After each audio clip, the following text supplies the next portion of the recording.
welcome to all of you who are joining us now. We can see that more and more people are joining us, and I think more will continue to join us. It's a pleasure to be with all of you here today as we focus on the situation, the human rights situation in Asia, but in particular, the perspectives of women human rights defenders and the struggles that they're going through and what they're trying to advocate for. One of the things I've challenged us to think about as a collective is also what we can do in solidarity with women human rights defenders in Asia. So that's a topic I want us to keep returning to. My name is Alice Na. I'm a senior lecturer at the Center for Applied Human Rights at the University of York. The Center for Applied Human Rights focuses specifically on the security and protection of human rights defenders around the world. And so, we've been paying attention to the kinds of risks and struggles that women and all defenders of all genders face. And so I'm very happy to be part of this amazing panel of amazing women who will be sharing about their work as well as what is going on right now in Asia. So just to give you a brief introduction, we have several speakers who will speak in different issues in Asia. We will start with Dr. Tomoko, who will talk to us about the situation in Myanmar. And then this is followed by Ms. Gulalai and Ms. Sabah, who will share about the situation in Pakistan. And Ms. Kazuko will give us a summary as well. We also have another speaker planned to join us, who is Ms. Weiwei Nu, but she's not here yet. So if she manages to join us in time, then we will also be hearing from her. Yeah. So just a few housekeeping matters. This session will last for about 80 minutes, and we will have about 20 minutes at the end for questions and answers. So if you look at your screen, you will find the instructions. There's a chat function, and we encourage you to put your questions in the chat box and to send it to all of us. And we'll try to pick up on those questions at the end of the session, towards the end of it. There is a raise hand function, but I think it's harder to respond to the raise hands. So if you have any questions or comments, do use the chat function instead of the raise hand function. Yeah. And we did want to warn you in advance that some of the images that we share, or the topics that we talk about, can be quite distressing.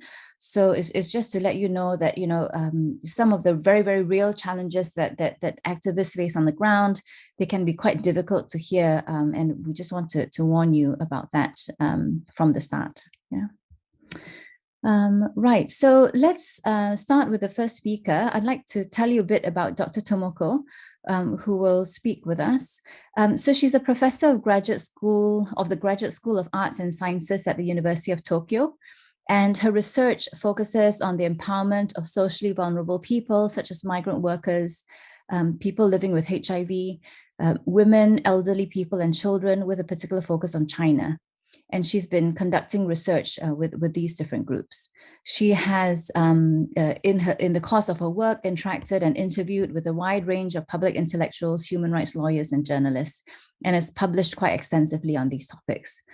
Today, she will focus on the human rights situation in China and Hong Kong, in particular, the violence and oppression against pro-democracy and human rights activists there.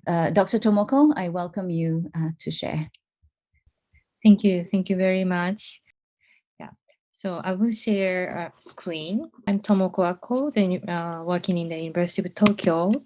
As was introduced, I have done some research in China, and my research interests include these, empowerment of socially vulnerable people, and I have conducted research on migrant workers and HIV/AIDS victims, and I also have done some research on social capital in rural development and so on.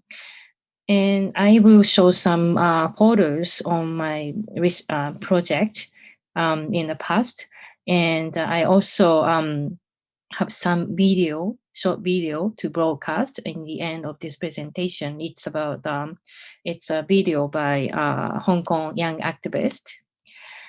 Okay, so the first picture, it's picture I took quite a long time ago, around 20 years ago. It's Beijing, so-called village of petitioners. Um, a lot of people come to Beijing because they have some petitions to the central government. The rule of law is not functioning in China even now. This is 20 years ago, but even now, so a lot of people come to Beijing because local courts and police do not investigate the cases, some cases, or they mishandle the cases, so they come to Beijing. But after they come to Beijing, they find that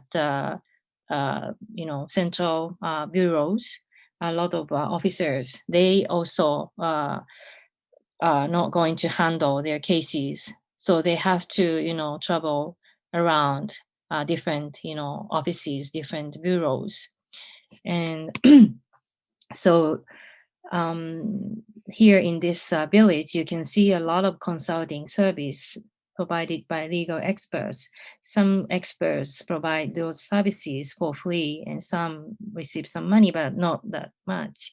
And and then these are houses of petitioners. They live in very poor conditions. They collect garbage cans and plastic bags, and they sell these stuff to recycling companies. Then I took this photo around 2003, and when Beijing held Olympic, they destroy all those houses. So petitioners were, spread around Beijing and the nearby provinces, but they still come back to Beijing to seek for some help of the central government. And this photo this is not the one I took myself. I took this photo from the some website. People are queuing to sell their blood. It's in Henan province in 1990s, because people at that time were encouraged to sell their blood.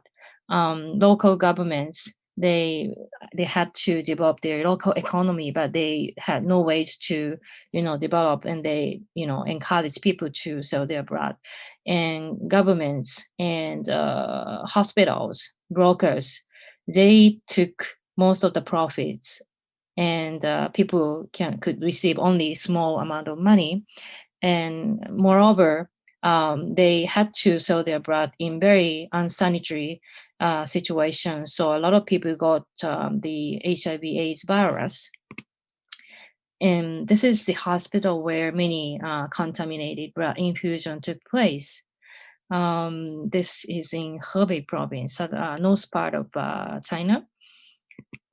This is also another clinic, blood. And in this kind of clinic, blood transfusion was strongly recommended particularly for women giving birth by cesarean operation.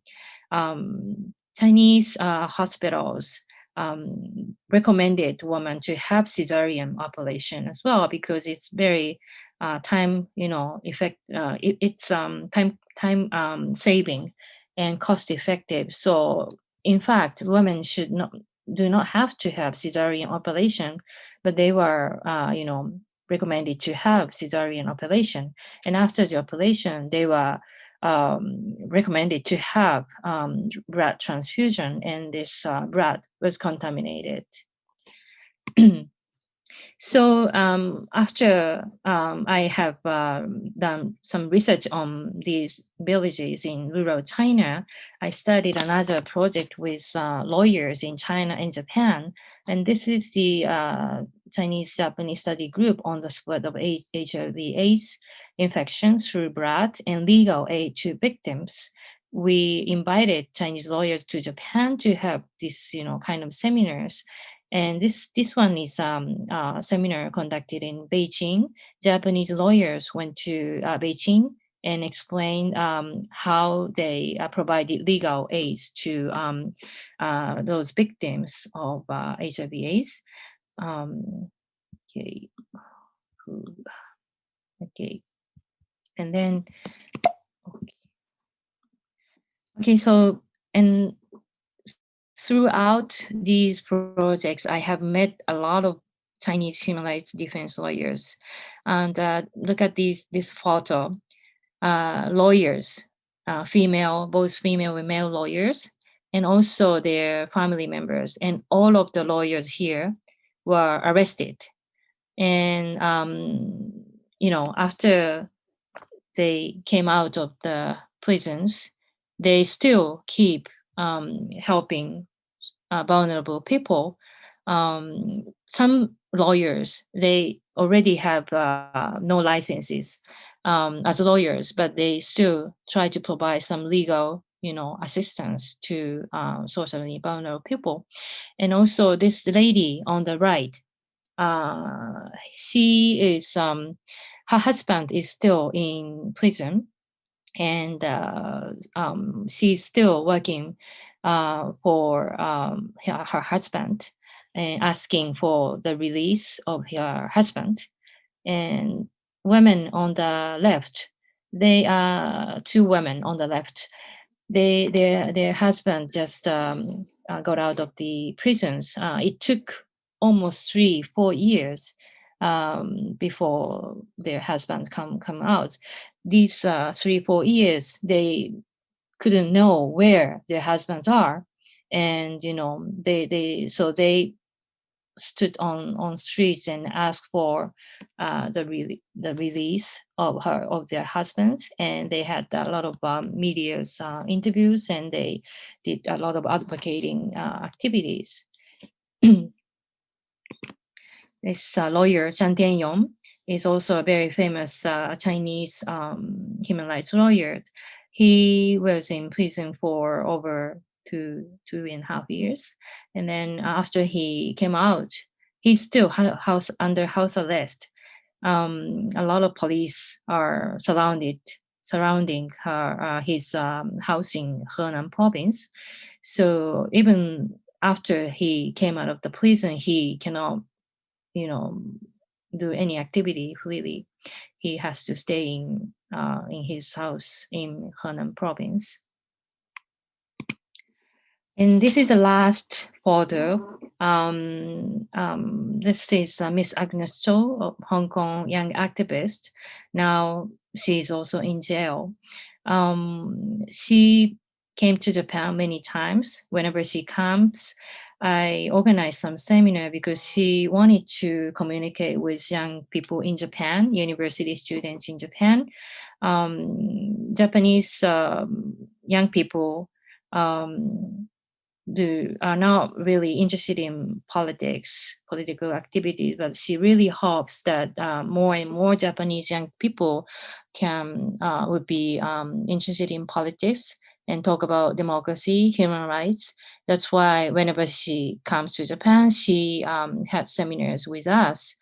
But now Chinese government is insisting that those young activists trying to collude with so-called foreign forces, and it's kind of um, it's difficult to understand why these young people just want to have discussion with us about democracy. Why it's collusion with foreign enemies. So but she's already in jail, and I really feel sad about what's been happening in Hong Kong. Okay.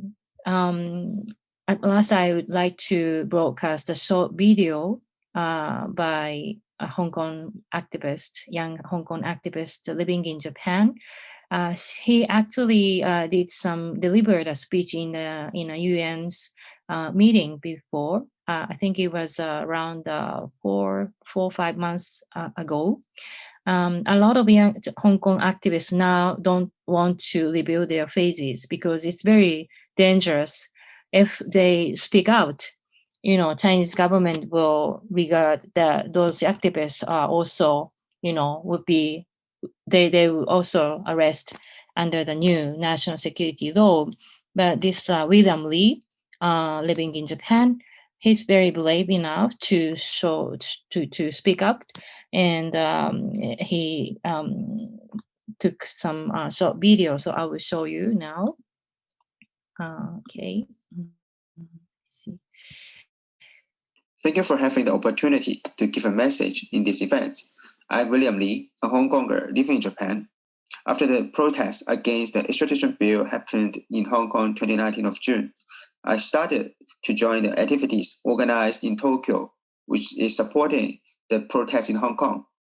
The human rights violations have been escalating after the establishment of the national security law implemented by Chinese government. Hong Kong pro-democracy media owner Jimmy Lai, pro-democracy activist Joshua Wong and Ennis Zhao and others have been arrested due to violations of national security law that the behavior happened before the establishment of the law. What they have done was just spoke out what Hong Kong people want, asking for the withdrawal of the extradition bill. Also, joining or organizing primaries to have a better chance to win the legislative election, originated in 2020 September, have been seen as a subversion of state power. 47 activists or politicians, including ex-legislative council members, have been arrested. All of these arrests are violating the Universal Declaration of Human Rights assigned by the United Nations, and China is ignoring its position as a member of the United Nations Human Rights Council. Pro-democracy and human rights nations are accountable to stop the violations. People, companies, or institutions which directly or indirectly supported or conducted the human rights violations needed to be condemned and sanctioned in order to stop the further violations. I hope the Japanese government could implement the Global Magnitsky Human Rights Accountability Act as soon as possible in order to have the mechanism to sanction human rights violations, to stop the inhuman behavior happening in Hong Kong and other regions and countries. And Hong Kong people always need your help to voice out the truth. Please take action to tell the government you have to stop the human rights violations. Thank you very much. Yeah, thank you very much. That is all my presentation. Thank you. Thank you, Dr. Tomoko. So our next speaker is Ms. Gulalai Ismail from Pakistan. She is the founder of Aware Girls, and she is an exiled human rights activist who escaped an enormous dragnet and made it to the US in 2019 after being put on a state kill list because of her work on human rights and countering and preventing violent extremism. So Ms. Gulalai will tell us about the situation of human rights activists in Pakistan and also share with us her experiences and her story. So welcome you, Ms. Gulalai. Thank you so much, Elise, and thank you everyone else. I'm really honored to be here today at the event of Human Rights Now. I am the co-founder of an organization, Aware Girls, working on human rights, democracy, and peace building. I had been working in the northwest of Pakistan for human rights and gender equality for almost 2 decades. However, in Pakistan, and like many other South Asian countries, the civic spaces are increasingly shrinking, and human rights defense work for human rights is no more safe. Human rights defenders, they face risks and threats to their lives. They face illegal detentions, and they also face threats from both state actors and non-state actors. So first of all, I would like to speak about the decreasing civic spaces and how the government over the past few years has made it really difficult for human rights organizations, for grassroots organizations to access funds, to register the organizations, and the procedures for organization registration and to get to open bank accounts, to get clearance, to access funding has made so difficult and so bureaucratic that grassroots or small initiatives, they are unable usually to get those kind of clearances because Interior Ministry is involved, intelligence agencies are involved, and it takes quite a lot of expertise and resources to be able to get those kind of registrations, which are now required by the government for the civil society organizations. And all these mechanisms had been set up to make it much more difficult for grassroots activists to form organizations and to work as collectives for their human rights.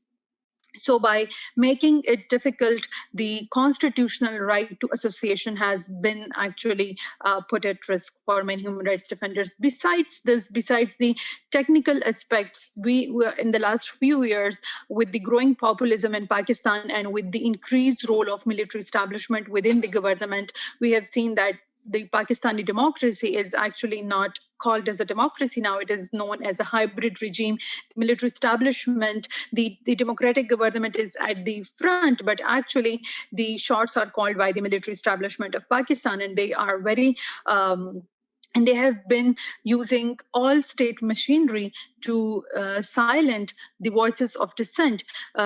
They are not tolerant to any kind of criticism on the policies. They are not tolerant to any human rights voices. They are not tolerant towards any towards people using their constitutional right to freedom of expression, to association, to make organizations, or to speak at international forums. So what the military establishment in the garb of democracy has been doing is that they are using some regressive laws in the country to silence voices of dissent. One of the law that is used against us is anti-terrorism laws of the country. The laws were made 20, 25 years ago. The laws were made to actually curb terrorism in the country. But though these laws are not used in Pakistan to curb terrorism, they are used to curb voices which speak against terrorism.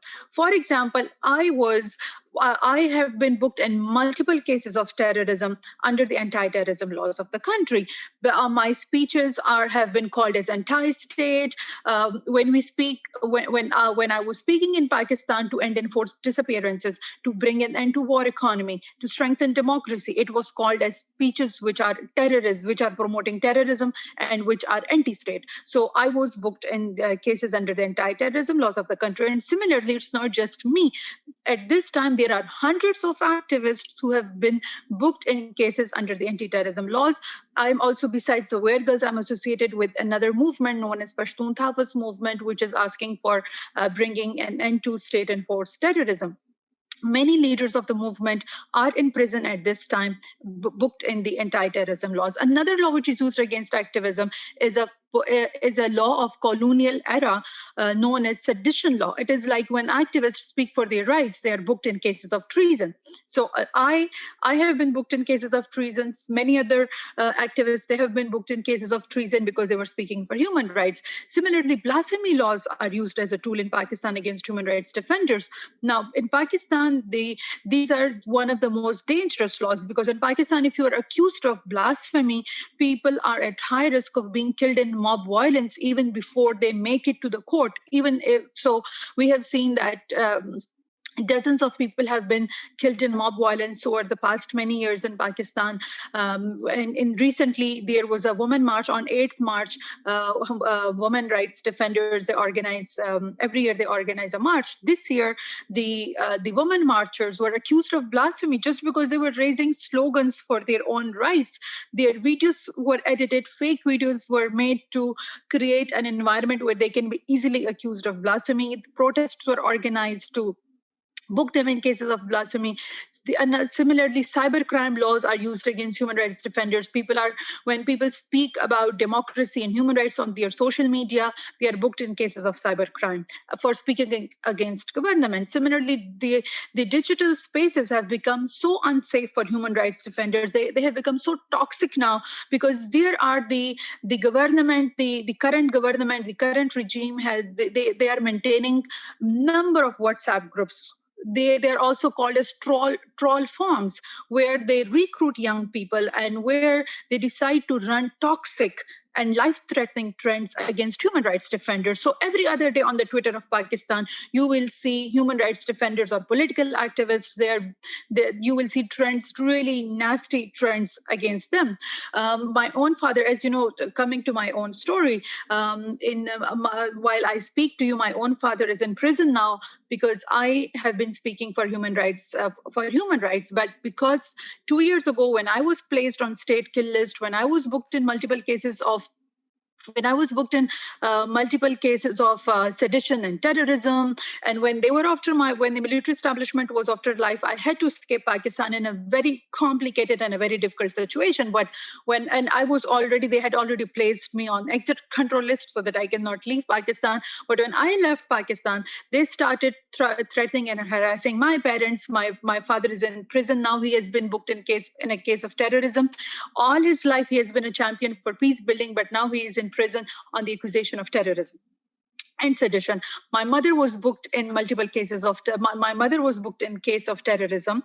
My father was abducted from 1 year ago. My father was abducted from the premises of the High Court, the place where people go to get justice. He was abducted from the premises of High Court, and it was only after immense international pressure that he was produced in the court, and he was booked in a case of cybercrime for speaking against the government. Both of my parents have been placed. They are old age. They're above 65. They're fragile. Their health is not good, but both of them have been placed on exit control list so that they are not able to leave Pakistan and join their families in Pakistan. So these are, but it is, and besides my parents, though it is now seen as an unprecedented case in Pakistan where the old age parents are being persecuted in revenge for activism of human rights activists. But I think that this will set a precedent and we will see more cases like this. But at this time, there are hundreds of human rights defenders in Pakistan who have been placed on either exit control list, they have been booked in cases of terrorism, sedition, or cybercrime laws. So this is the situation of human rights defenders in Asia. And when, coming to the question of what we do to thrive, or the kind of support that we need, on that I want to say that we really need to develop regional mechanisms in Asia for the protection of human rights defenders, because when we look at the whole international community, they have different vested interests in their countries. Like Pakistan has become recently the 10th biggest buyer of weapons. So, the different countries have different contracts and they have their own vested interests. The international community, I will say that in the past few years, it has kind of failed us. So what we need is, at the Asia level, we need to build our own regional mechanisms, and we need to invest in mechanisms for the protection of human rights defenders, and especially for the protection of women rights defenders, because women rights defenders are at one level facing threats and persecution from the state, but at the other hand, they're also facing patriarchal violence. We are also faced with the violence of the society and patriarchy. So we need to build our own mechanisms. Thank you. Thank you so much for sharing, Gulala. It's really lovely, good to hear from you about your recommendations as well as what you've gone through. I'm going to invite Saba Ismail to share now. Saba and Gulala are actually sisters, and Saba was also a co-founder of Aware Girls. And just to let you know a bit more about Saba, she's a feminist peace activist and working for the empowerment of young women. When she was 15, she co-founded Aware Girls, which is a young women-led organization working for empowerment of young women by strengthening their leadership capacity. And they advocate for a range of issues, including equal access of women to health, education, governance, political participation, and other social services. So she will share her perspective and the experiences of her family as well. So please go ahead, Saba. Thank you so much, Elise. As Gulali have already mentioned the situation, the grave situation and the concerning situation of human rights defenders in Pakistan, in my time, I'll actually focus on the work that we both have been doing in Pakistan and what was actually the work that led us to be, instead of like human rights activists, what actually led us to be the so-called terrorists now in Pakistan.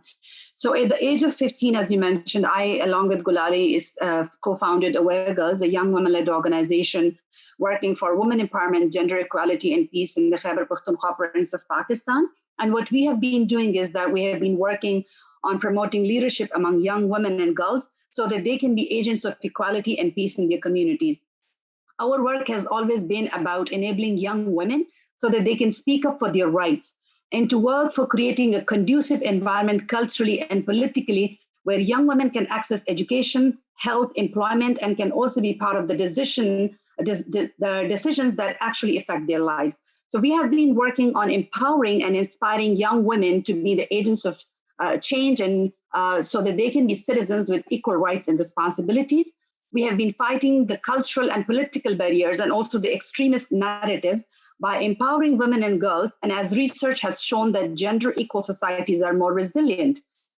We know that weak governance structures are one of the factors that give more spaces to either the conservative ideology and the narratives and also to the militant ideologies. So we have been working to strengthen governance structures through increase and effective participation of young women. We build the capacity of women in the political and democratic processes of the country. And through our program in the previous local elections, 10 women ran and won the local elections, thus not only taking the space conservative narratives, but also taking spaces at the decision-making levels. To counter violent extremism, also the women from the platform of Aware Girls have been working to address the vacuums which provides fertile grounds to the extremist groups and to the conservative narratives. And we have been doing it by promoting active citizenship, the active citizen engagement of young people, promoting good governance and democracy, interfaith harmony, and gender equality, because we believe that if we invest in women's rights and also into the political stability, we will take away oxygen from the violent extremist groups and from the conservative narratives in the country. And as our organization is working in the northwest of Pakistan, which is a target of extremism, militancy, and radicalization, so a large part of our work have been to counter and prevent violent religious extremism. And we have been doing so by establishing a network called Youth Peace Network that uses peer-to-peer education model, a model in which young people reach out to other young people who are very much vulnerable to be recruited by the militant groups. So we do so by engaging both young men and young women, by identifying young people, by organizing young people into groups, and also by building their capacity in peace building and conflict resolution so that they can effectively work in their communities. I and Gulale grew up witnessing and experiencing terrorism, conflict, and violence, and we were raised in a country which is one of the top 5 countries in the Global Terrorism Index consecutively for 2 years.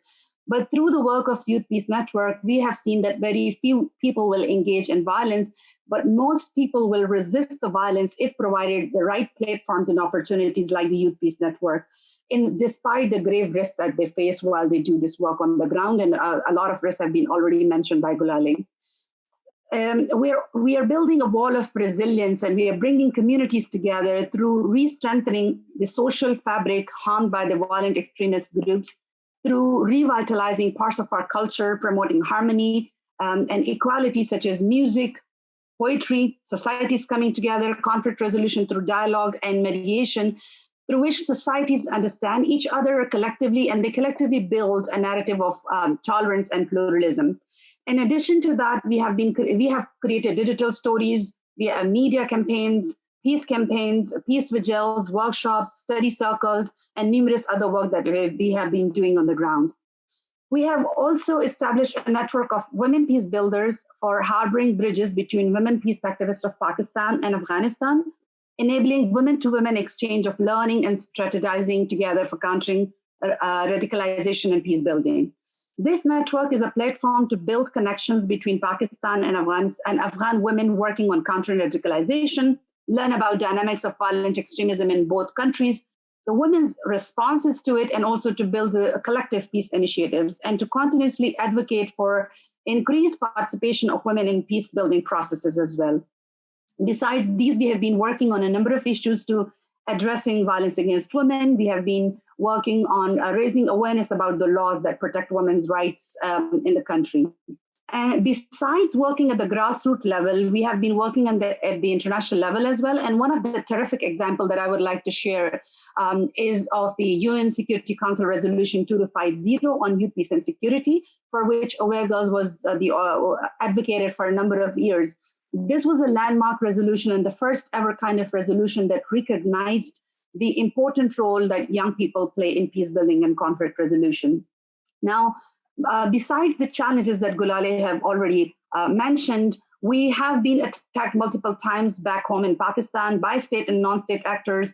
We had to relocate ourselves within the country, along with we have been threatened by the non-state groups like the Taliban. So we have been, but despite all those risks, we always continued our work.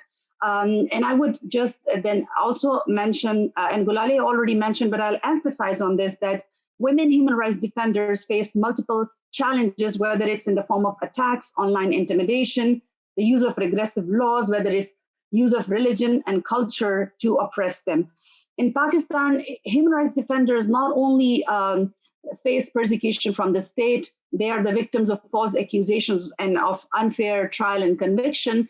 And state itself is responsible for mass human rights violation, but the state have also reportedly hounded those who seek truth to the power, ignoring the legitimacy and need for such an important work, and also of the international human rights commitment to protect these rights. This all goes against the letter and spirit of the UN Declaration on Human Rights Defenders, to which Pakistan has committed itself as part of the international community in 1998. Especially the women rights defenders are exposed to additional risk. And I would like to mention that according to the 2020 Global Analysis report by the Frontline Defenders, in 2020, at least 331 human rights defenders were killed. Among them, 28% were working on women's rights.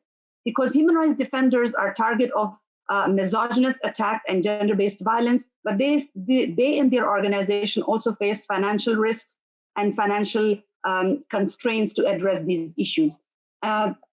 Also, I would like to mention, as we are going through an era of a pandemic era during COVID, human rights defenders are the ones that have been faced a lot of challenges. And when the pandemic started, different countries they were allowed to release prisoners, but human rights defenders were the one that they were not among those who were released, despite the fact that they have been in prison for non-violent crimes, or despite the fact that they were in prisons because of their political reasons. But still, human rights defenders were subjected to long trials, and our parents also got COVID due to their continuous judicial harassment. In the last, I'll just mention, I'll actually like to add a few recommendations. One is for the UN, as we are in the UN CSW, that the UN special rapporteurs and other special mechanisms should have frequent visits to countries like Pakistan, in which there are gross human rights violation. Also, there should be the participation of women human rights defenders in UN bodies, in UN processes, meetings, and countries' visits should be strengthened. Also, what we have seen that when CSOs and women human rights defenders participate in the UN processes, they face reprisals. So all of these the acts of reprisals must be denounced at the highest level by the UN, and they should be brought up with the relative member states. To the donor community, I do have a recommendation that when organization and nonprofits, in their funding, most of the time it's restricted funding, and this kind of work needs flexible funding so that women human rights defenders can pay for their legal fee, for example, for bails, for all of this. So there should be more unrestricted funding and also some flexible funding from the donor community towards the nonprofit and women human rights defenders. And towards the state, my recommendations are that the states must work on preventing, investigating, and punishing the perpetrators of abuse and violence, and investigations must be accelerated. And the state must also ensure that investigations are free from sexist and misogynist prejudice and stereotypes. Thank you so much. Thank you so much, Ms. Saba. Really appreciate your sharing, as well as your recommendations for what needs to change. Yeah? Now I want to invite Ms. Weiwei Nu, who has joined us. Ms. Weiwei was a political prisoner in Burma for 7 years. And when she left prison, then she founded and became the executive director of Women's Peace Network. As part of her work, she focuses on building peace and mutual understanding between the ethnic communities of Burma, and to empower and advocate for the rights of marginalized women throughout Burma, particularly in Rakhine State. She works to reduce discrimination and hatred between and amongst Buddhist and Muslim communities, and to improve the human rights of Rohingya people through documentation, convenings, and policy advocacy amongst key leaders in Burma and in international fora. So she will share today about the human rights violations that happen in Myanmar, and also about the situation of the Rohingya communities. Please go ahead, Ms. Wai. Thank you, Alice, for your kind introduction. And thank you, Human Rights Now, for this opportunity to join you in this discussion today. And I'm very inspired and impressed by the story of Sabah, Gulaila, and Tomoko. And thank you for sharing your stories and insights. So going back to Myanmar, Burma, we feel like history is repeating, and we in Myanmar as a country going through a darkest period of our time with the military coup on February 1st, 2021.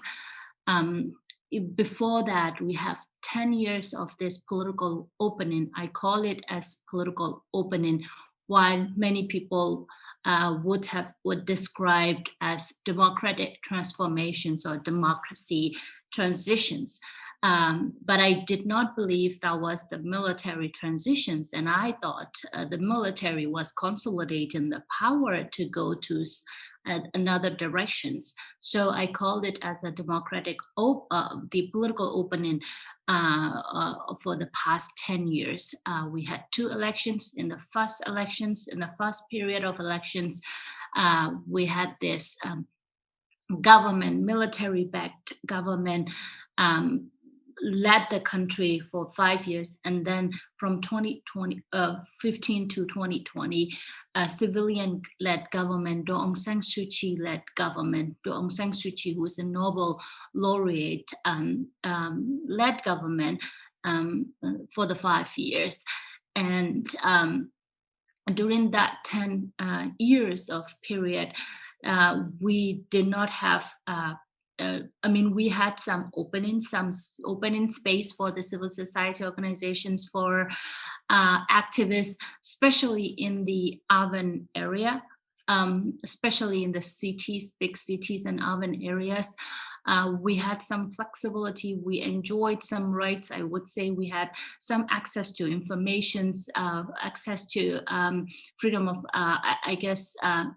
access to some social media or access to the world, as well as we had some freedom of expressions or assembly, limited freedom of expressions, assembly, and associations. So yes, I would say there were some freedom, and it was unlike the previous 5 decades of military dictatorship.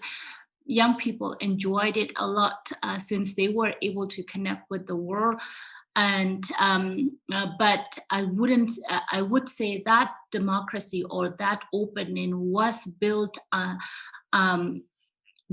under this fundamentally flawed system, which only allowed military to manipulate the politics as well as manipulate mindset of the people. That manipulations has led actually to the genocide of the Rohingya. So, but yet they did not stop. They were given impunity for what they have done against the Rohingya and all other restrictions and manipulations around politics and violations of human rights. And, yet they were not held accountable, and the world has actually rewarded them and praised them so much for their little opening or for their little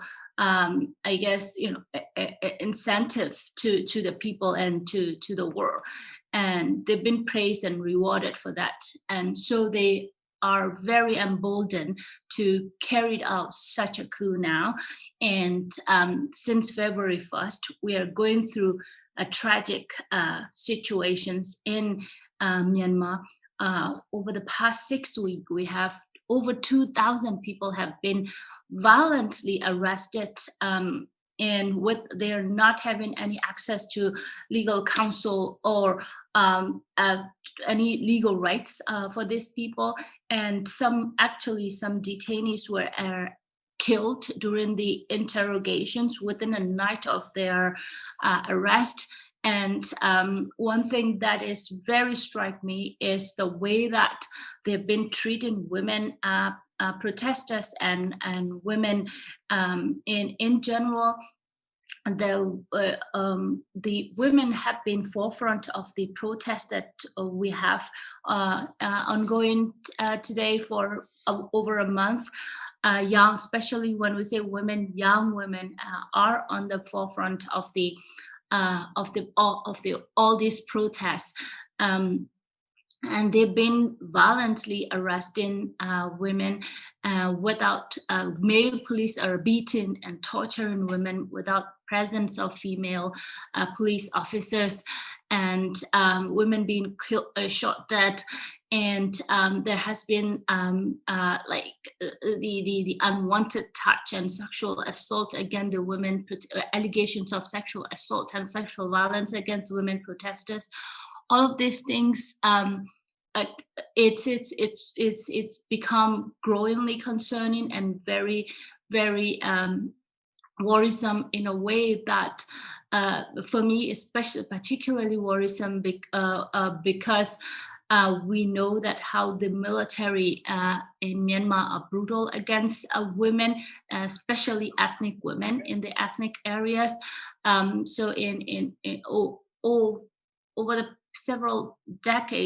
past several decades, military has been well known for using rape and sexual violence against women as weapon of war against the ethnic women, minority women's populations. And during the clearance operations of Rohingya in 2016 and 17, we have documented hundreds of women have been raped and gang raped by these military. So knowing their attitude and their the way they have treated other women in a country, we are the concerns for the women as a whole in Myanmar has growingly like I would say dangerous at this point. Very we are at risk of not only the military coup, military dictatorship, but also this misogynist, the patriarchal military who would never afraid or hesitant, reluctant to use women body as a tool to terrorize and to traumatize the community. So that's one of the pattern that we're seeing over the past 6 or 7 weeks of the military coup. And aside from that, people are being indiscriminately shot dead. Peaceful protesters are shot dead in many cities. It's become extremely difficult to verify the dead body at this point. The number of that dead body, at least I guess over at least 250 bodies has been confirmed or verified over the past 6 weeks. And the crimes against these peaceful protesters has become very widespread and very systematic. Thus, many NGOs and legal organizations are actually suggesting these crimes of the military must be investigated under the international law as crimes against humanity. So for me, what is at this point, what is more important is that we cannot look at the crimes in isolations. So military commit crimes against peaceful protesters, military commit crimes against civilians, military commit crimes against ethnic communities, this community and that community. Let's say Shan ethnic groups or Kachin group or Rohingya. We cannot look into the crimes of this military in isolation to each incident. we have to look into the crimes that they have committed comprehensively over the past several decades, and their patterns and systems and their consistent act towards the different ethnic groups, and that has to be investigated thoroughly. And as I said, like I said, these the stage in the military coup would only happen because of the failure of the accountability and failure of the accountability and justice, and because of the impunity that military has enjoyed. Now, we are seeing similar pattern in a bigger scale, in a large scale, to the entire country, not limited to one ethnic group. So it is the time, I think, for the world to end this military's behavior and attitude and hold them accountable. The most important thing is, as I said, it is crucial for us not to give them any more impunity and not to allow them to run the country again. Because if we allow this, this military who have committed genocide, crimes against humanity, and war crimes in the past, and continue to commit against the entire populations today, if we allow them, we will see more atrocities, we will see more disasters, we will see recurrence of genocide in Rakhine State, we will see recurrence of war crimes in other ethnic areas like in Kachin State or Karan State, where fightings are intensified over the past several weeks alongside with the military coup. So I think it is very crucial, if we are allowing this military to run the country again, I am pretty sure, I fear the recurrence of the crimes we'll see in other aspect as well. Not only that, they were continuously going to attack the peaceful protesters and civil disobedience movement, people who joined civil disobedience movement. So going back to the questions of the Rohingya.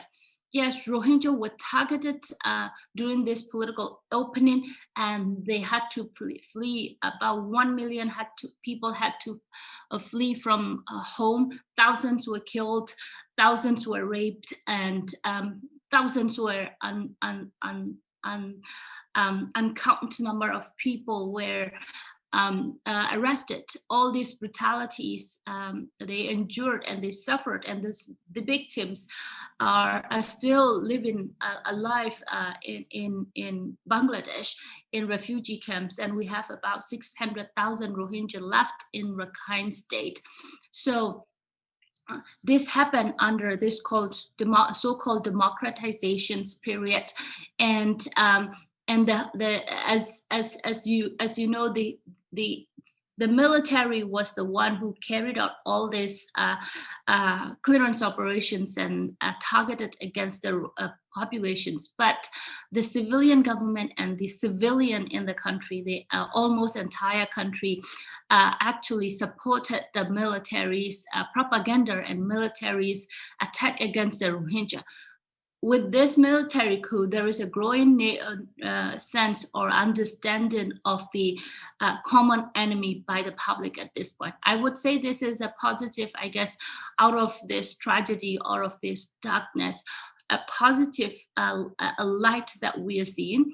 People have started to realizing that the military fooled them. They were fooled by the military, and the common enemy is the military now. They've been attacked.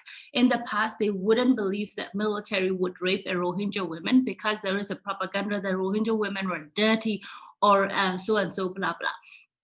And they wouldn't believe that military would burn 400 villages. Now they're seeing by themselves they could do it. They wouldn't believe that military would kill the people because the Burma is Buddhist majority country, so they don't kill the people. But now the militaries are killing very young men and women indiscriminately. Young men and women just to out there just to express their their expressions on the systems, and they've been targeted. And so there is by seeing all of these brutalities over the past 6 weeks, people started to realize how they could, or imagine how could they do against the Rohingya and other ethnic communities. So basically, there is a growing understanding and notions and sympathy towards Rohingya, while the suffering and while the persecutions of Rohingya ongoing in Rakhine State for the remaining Rohingya.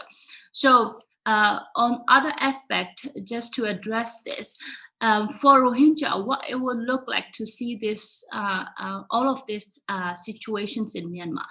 And I think one area that we have not been very discussed among in these days is the mental health of the Rohingya.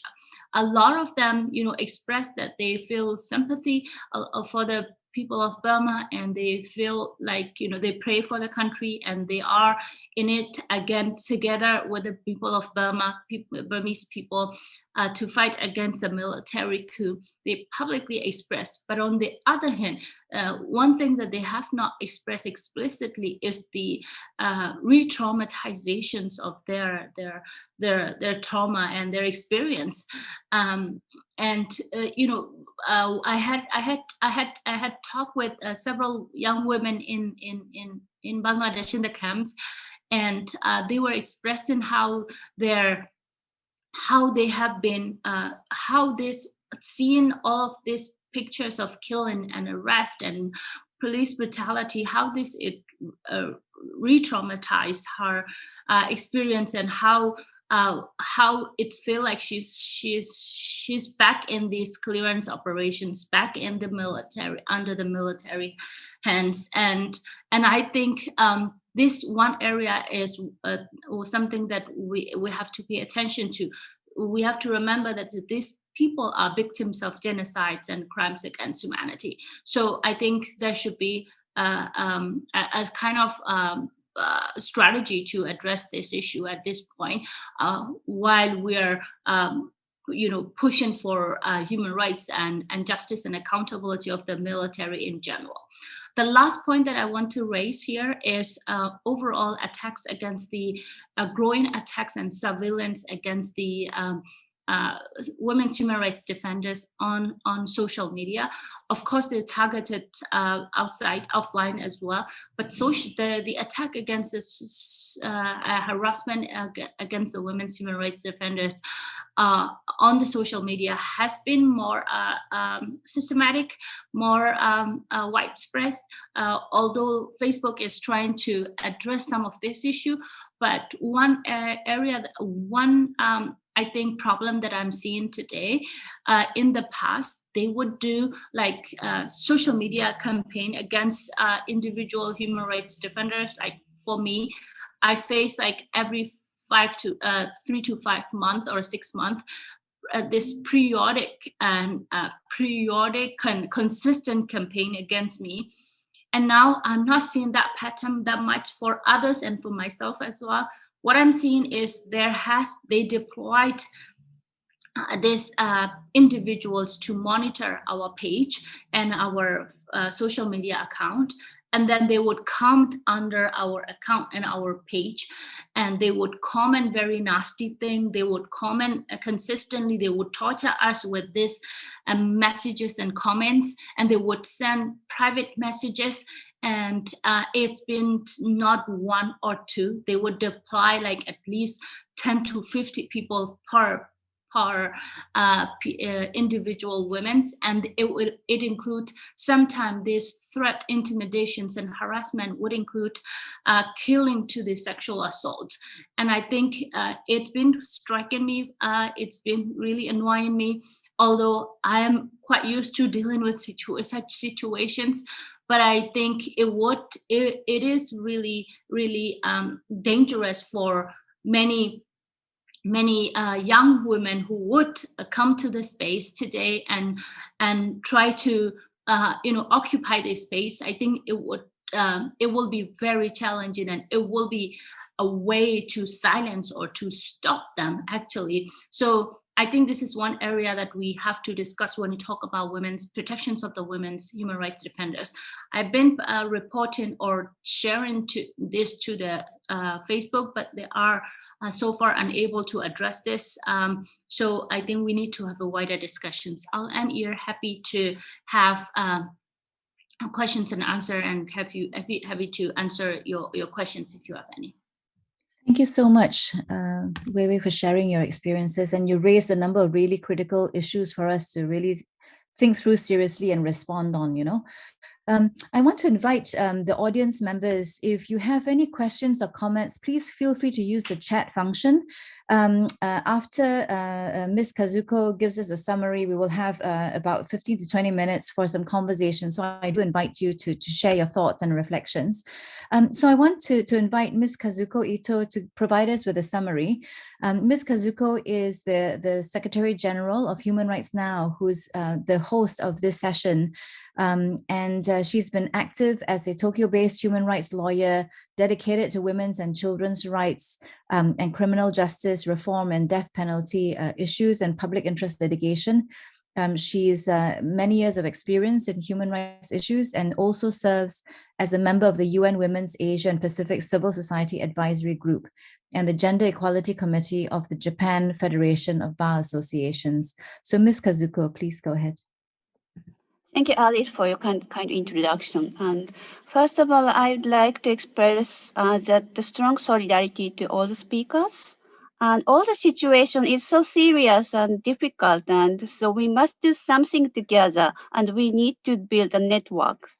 So I'd like to summarize that what's going on in Asian country in other area. So for instance, so Human Rights Now, since establishment in 2006, and so we are working on various, situation in Asia.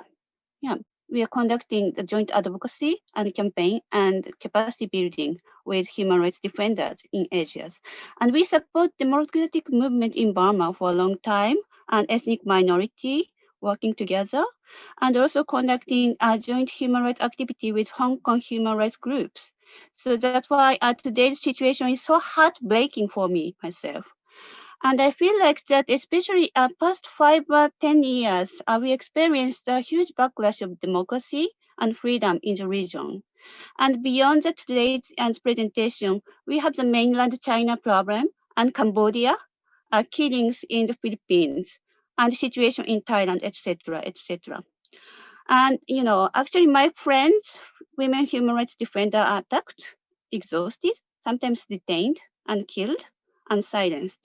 And this is global trend, attack against democracy and suppression of civic space. And women are indeed in the front line of resistance. And women are brave and vocal and gaining power and influence and making difference. That is why they are targeted. And the way and result of the harassment is so discriminatory and disproportionately. That is why women human rights defenders need special attention and support. I just would like to touch upon a little bit, the situation in Japan as well. So my country is not, ideal at all. So Japan is, problem of the shrinking civil space.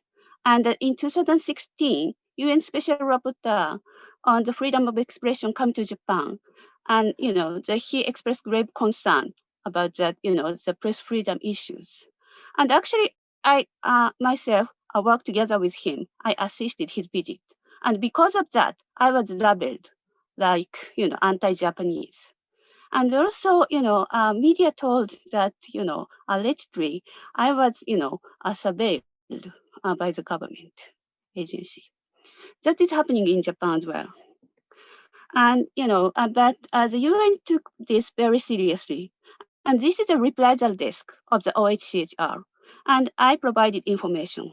And UN experts sent letter to the Japanese government not to reprisal against the women human rights defenders and women human rights defenders. That's very important. One of my recommendations is to strengthen and use the UN mechanism. That's very important. And another issue is that I'm also working out that the women's rights issue, for instance, sex trafficking and sexual violence, I try to hold accountable as the perpetrator. But what we encounter is backlash and victim blaming, online harassment. I, sympathize to the YY News, so I got a lot of online harassment. And also the Me Too activist in Japan and Silence Breaker, she's very vocal, but she cannot stay in Japan because of that online harassment. Actually, she relocated to the United Kingdom because it's not safe place. So this is kind of things happening in Japan as well. Also, the Me Too, speaker get harassment like defamation case. That's happening in Japan. So, that, we are women human rights defender face many kind of attacks, harassment, intimidation, and death threat, and even killings. And I think that, the attack escalated after the COVID-19 crisis. And the most serious situation is, this is a little bit careful. You should be very careful about what's going on in Myanmar, as YY News said. That women fighting for democracy are killed day by day. I strongly urge the UN to take stronger measures to those who commit grave human rights violations and destroy democracy. We must hold them accountable. Yeah, we must against the militarization and military who kill the people, suppress the women human rights defenders. And we must unite because without global solidarity action, authoritarian global network will prevail and suppress us, all the voice of women human rights defenders. So that's why it's important to have strong, solidarity network and work together to fight back. That's important. Thank you very much. There are a couple of questions that our attendees have put in the chat box. So I'll just read a couple of them to you, and then let's respond to that. So the first question from Manaswini is really to Ms. Weiwei Nu. So you mentioned that the international community must work to hold the Burmese military accountable and not let them continue with horrendous crimes. What does that action by the international community look like specifically? There have been condemnations of the last coup, but they seem to be inadequate. And a second question by Amy Darch.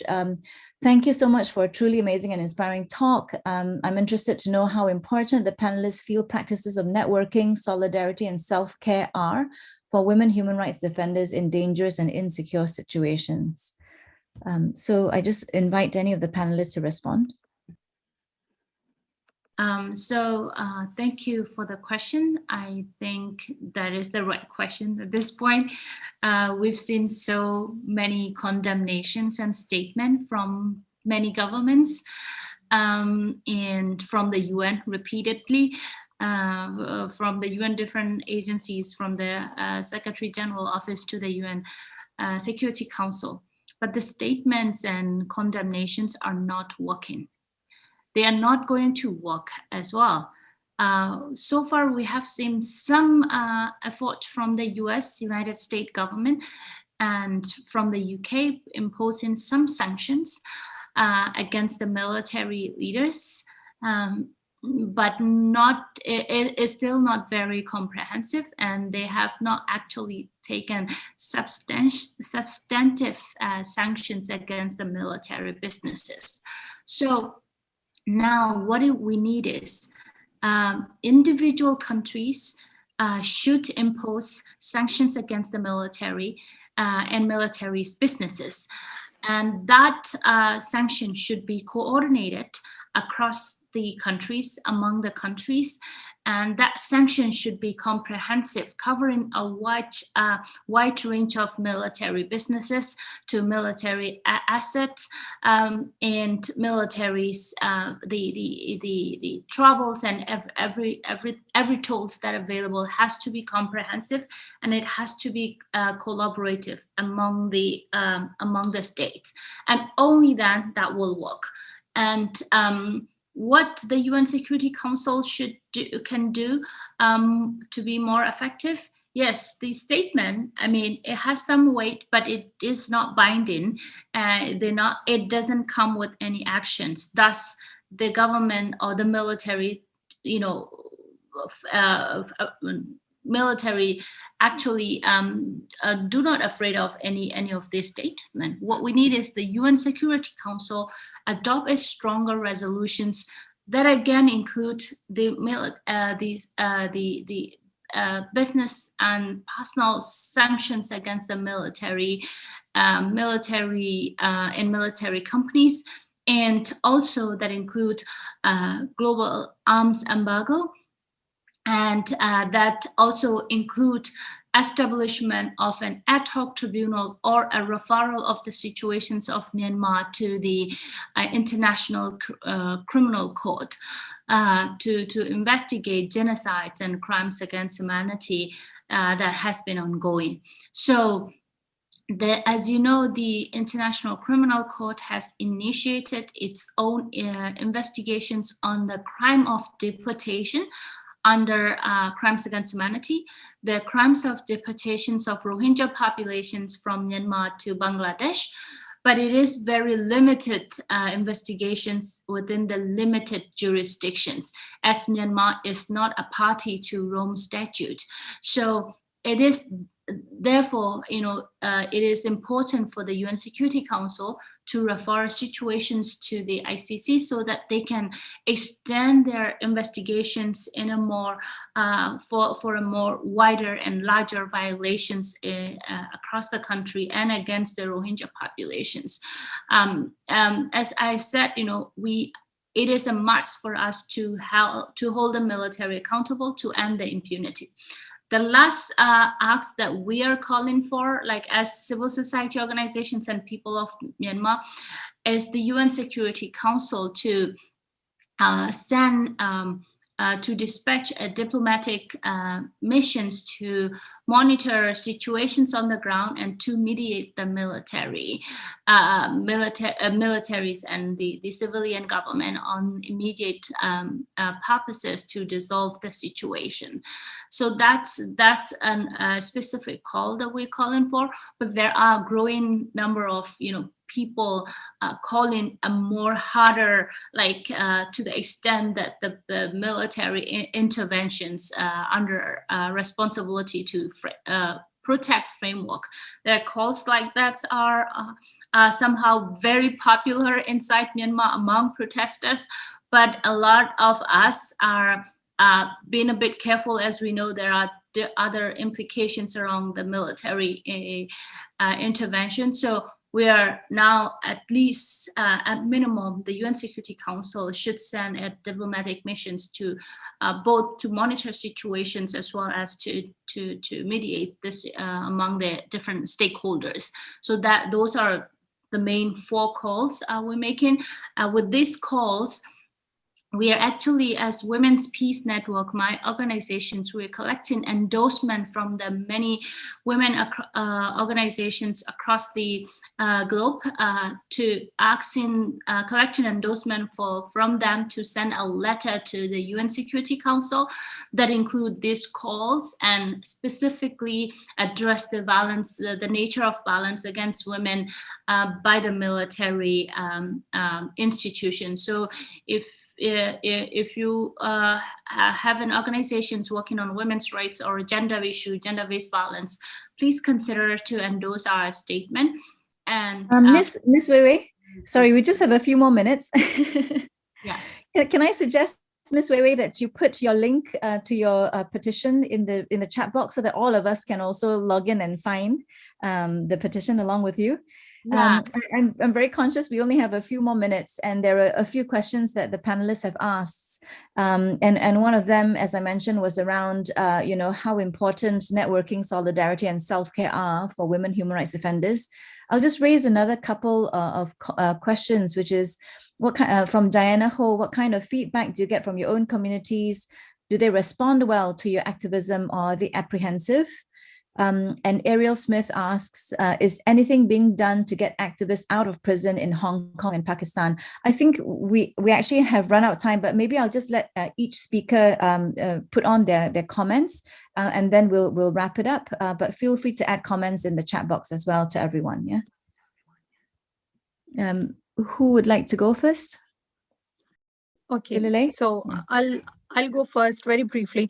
First of all, I really agree with what Vaivanu said about the military sanctions on the military in Burma. I think same should happen to Pakistani military, because they have been receiving military aid. They have been receiving a lot of business contracts. So first thing first, the world needs to end all business contracts with the military businesses. Second, they need to put an end to the military aid to Pakistan, because the more there is military aid, the more there will be war economy and more wars. Number third, the military in Pakistan should be equally held accountable for interfering in democracy, for destroying democratic institutions, and for the crimes against humanity, including sexual violence in Balochistan and in Pashtun areas of Pakistan. Number fourth, networking is really important. On the question of networking, it's really important for us, because my life was saved because we had networking with women human rights organizations and human rights defenders organizations, and we need to build our own networks as well. And on the question of the reaction from the communities have been very supportive, because people have seen war. They know what it means to live under repressive regimes, and they know why human rights are important for them. So the communities have been very supportive, but it's the military establishment and their proxy elements which create life risks for human rights defenders, be it Malala, Sabine Mahmood, Parveen Rahman, or other women human rights defenders who had been attacked or killed in Pakistan. We know that they were killed by the proxy elements of the state, and so states should be held accountable by the international community. Thank you. Thank you, Gulale, for sharing your thoughts. Sabah? Yeah, I'll go. I'll be very quick. And just before this panel, actually, Gulale and I were just talking about the question about self-care. And we were like, you know what, Gulale, we were saying, in our culture, this is not something that is, that we take care of, because we are always fighting. We always have to be in the fight mode. And similarly, it's for us activists in Pakistan. And as a family, we have been fighting first we were fighting for Gulali's safety, and now it's about our parents' situation. And the question of solidarity, when someone asked, my request is that in the chat box, I'm going to share the appeal that was issued by Amnesty International for our father, who is still in prison now. He's being detained because of the activism. And also there is a New York Times story about his detention. So this solidarity and networking and raising awareness about these cases is very important, because in Pakistan, there are thousands of people who are enforcedly disappeared. They are kept in torture cells. But with this solidarity and with more visibility in international media, at least we know that our father won't be put as a missing person. We know that he's put in a jail. We at least know his location. So I really request the civil society who are listening to share and to write to the Pakistan asking for the release of our father. Thank you so much for sharing. I see in the chat box, the links are there now. I wonder, Dr. Tomoko, would you like to share your thoughts? Okay, maybe about Hong Kong. I think some of you know the news about, Hong Kong young people now are seeking for asylum, and they established some network. And maybe because people in Hong Kong, many activists have been arrested. They have been silenced, so no way to, stand up. So maybe we could help those, activists in overseas, and giving some pressure on Beijing. And now the Chinese influence has been more and more powerful, giving more pressure and more pressures on Myanmar and Southeast Asia and many countries. So we should think about this, Chinese factor, how we should cope with this Chinese factor. Yeah, thank you. Thank you. And I invite Ms. Kazuko to give us your thoughts as well.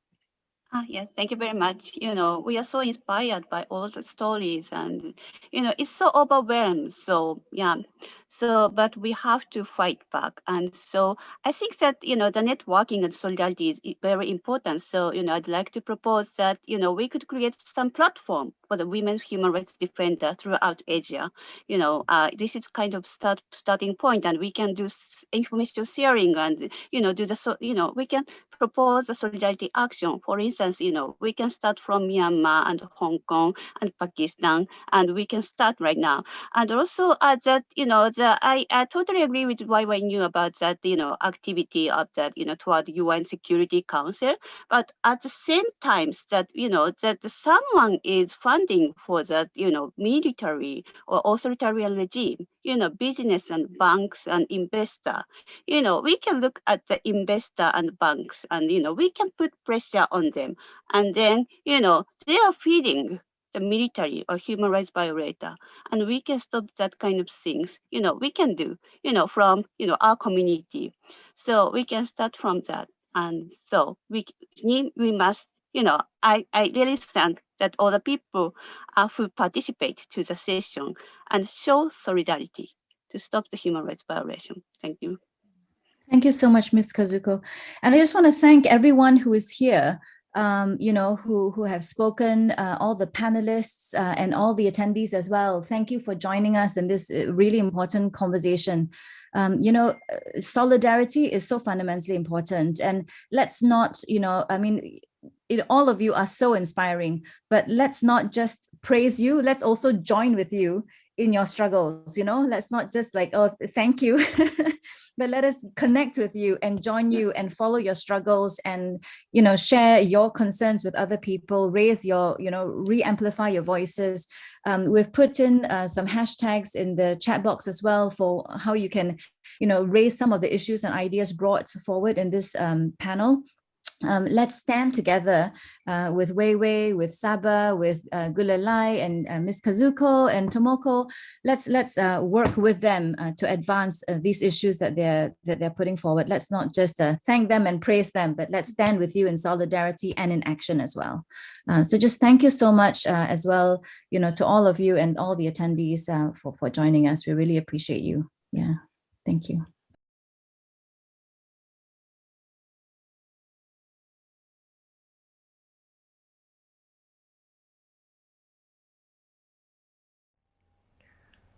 My name is Shibuya Zani, a fashion designer and public relations member of UNHCR Japan. I was born in Burma in 1985. Today, I'm here to speak to the United Nations Human Rights Council on behalf of the citizens of Burma, Myanmar.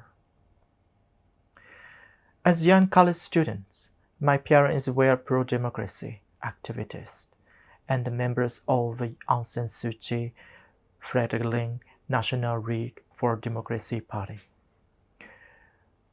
Following a brutal crackdown by the ruling military junta in 1988, my father fled the country. When I was 5 years old, my grandmother told me, "If you hear shooting, you need to get under the bed." These are not the memories that any child anywhere in the world should have. Yet it is with great sadness. Another generation of children are again living this nightmare today. February 1st, the Myanmar military staged a coup, cramming elections, violations by the ruling party. The subsequent peaceful protests by the citizens have been viciously suppressed with weapons normally used in wartime. Are these the actions of the regiment government? Onlookers not involved in the protest, including the young, elderly, and the disabled, have also been subject to violence. Men shot and killed. Citizens' cars, motorbikes, cash and property are being plundered. and destroyed as I speak. Ambulances and medical equipment have been destroyed. Paramedics, nurses, and doctors have been detained by the military and police. How is 2021 a war where we, the people of Myanmar, must be subject to such cruel treatment by our own army? While other world cities are investing in infrastructures, preparing for a climate change, and bettering the lives of their cities in my homeland, all overrun by armed cars, warcraft flying overhead. Is this a good use for the resources of the nation with the challenges we face as a species? This is Punter of Taylor. The Myanmar military have no desire to govern in any globally acceptable, legitimate way. This is organized crime on the national scale. In the Federal Republic of Myanmar, the military exists above the law.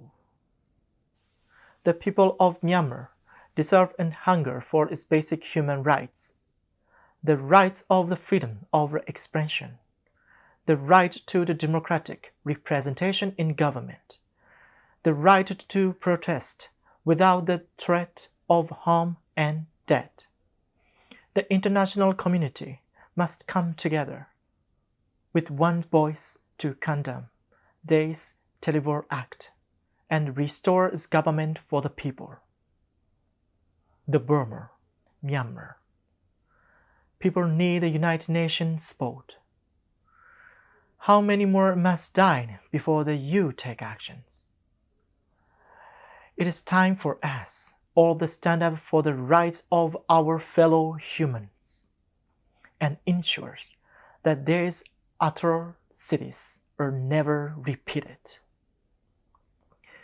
Without the swift and determined action, the situation will only worsen.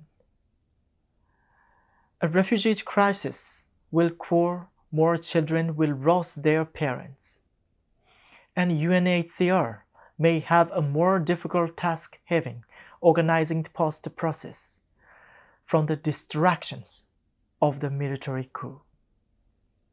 Please do what is right. Please do what is just. Thank you for listening.